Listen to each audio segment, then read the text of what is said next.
How far from the ball should you stand at setup?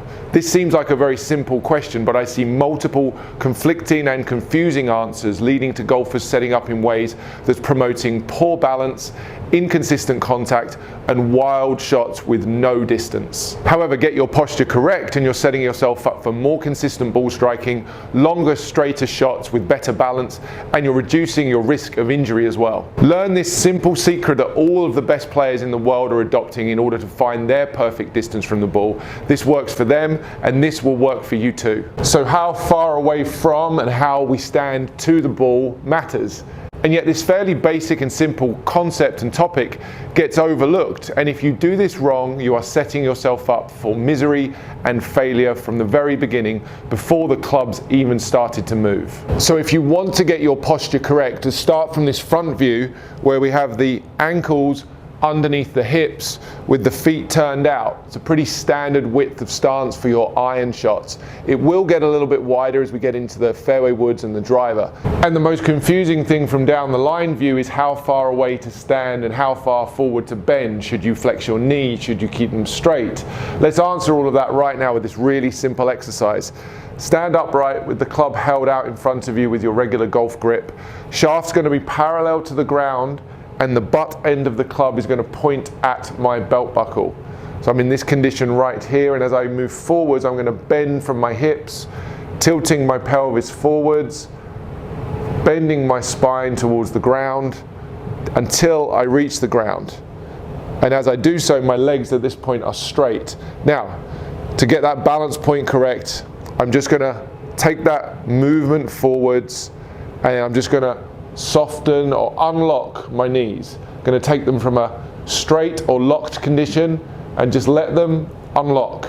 We're not going to go beyond that. We're not going to start flexing the knees excessively, because then we start to get into this seated posture.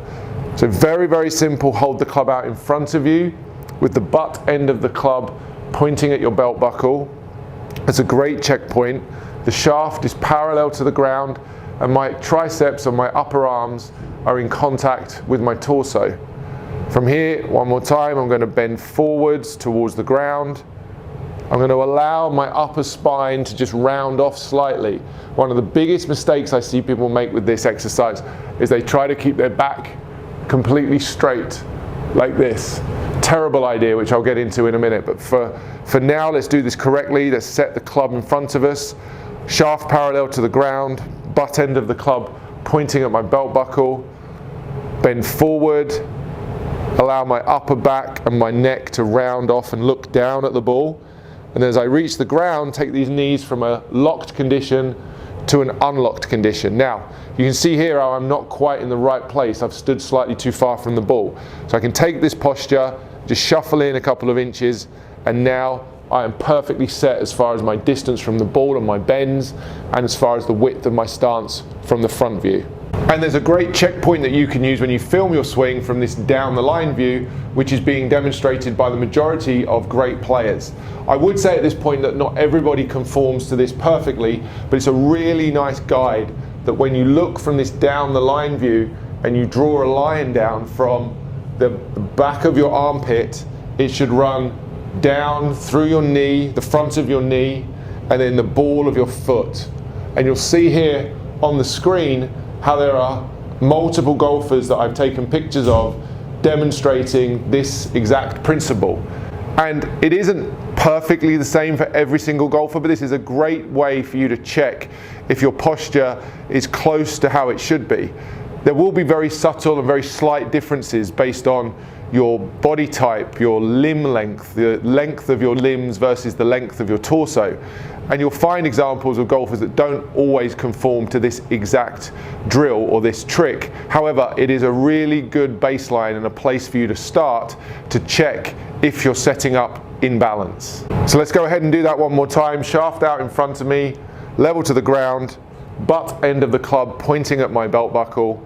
Okay, I'm going to bend forwards, allowing my neck and upper back to just round off slightly as I reach the ground. Unlock my knees, and just to take a look at that checkpoint of armpit, knee flex, and ball of the foot. Another way to look at this would be if I took my trail hand off the club that it would hang and sit more or less in its natural condition. I'm not reaching for the ball excessively where my arms are now way outside of my shoulders or far away from being under my shoulders. And at the same time, I'm also not setting up with the handle or the grip too close to me where the hands and arms are tucked in and the club is very close to my legs. Again, you'll find a couple of examples if you look hard enough of people that do it that way. But let's be honest, the vast majority of you watching this need something that's functional and pretty close to the middle of the range. You don't need to be doing anything too extreme.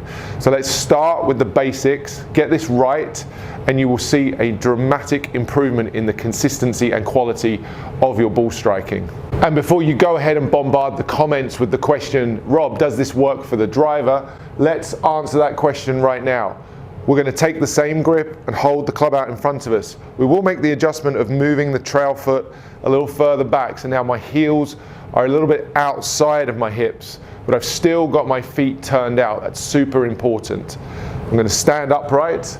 Again, the shaft is parallel to the ground and the butt end of the club pointing at my belt buckle. Now, bend forward towards the ground. I'm going to reach the ground slightly earlier here because the club is longer, and as I reach the ground my legs are still straight. Let's unlock them. Let's take the locked condition and just take them into this very softly, very slightly flexed condition, and you'll notice again I'm standing too far from the ball, so I'm just going to shuffle in, make that adjustment, and now we can take a look that I'm still conforming to the armpit, knee and ball of the foot line even with the driver. So does it work for the driver? Yes. This really works for all clubs. This is a great checkpoint for you to build your perfect posture. The final piece on this, which is super important, is to allow your upper back, your spine and your neck to bend forwards and round off. So many mistakes are made and so much is taught to try and keep your back super straight and bend forward in this condition like so. It does a couple of very dangerous things. It certainly puts a lot more stress and strain onto your back, which can cause potential injury. The other thing it does, which makes golfers struggle with their contact, is by keeping the neck and the head up, you have to look at the ball more out of the lower part of your eye socket. And as your neck and head is up like so, it actually encourages the turn of your shoulders and torso to be more level to the ground. If you've watched any of my videos, you'll know that tilting to the ground is fundamental to playing good golf, and it's demonstrated by the best players. Allow your neck and your head to flex down. Now you're looking at the ball out of your central vision, out of the center of your eye socket. And as you do that and flex your neck down, it's much easier to turn your shoulders on a more tilted angle. This is going to help you to produce better quality ball striking and to conform much more to an efficient and powerful swing path.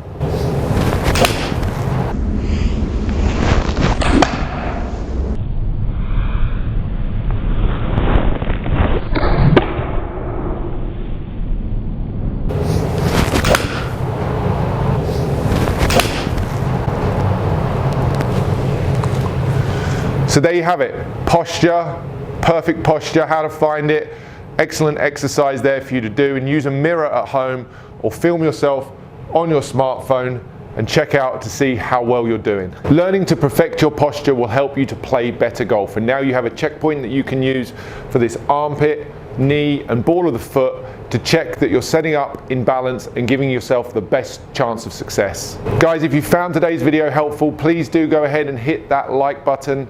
Get down in the comments and let me know what you thought. If it's your first time here, please consider subscribing and supporting the channel. There's lots more golf related content to come. Now that you've established how far from the ball to stand, you need to check that you're holding the club correctly.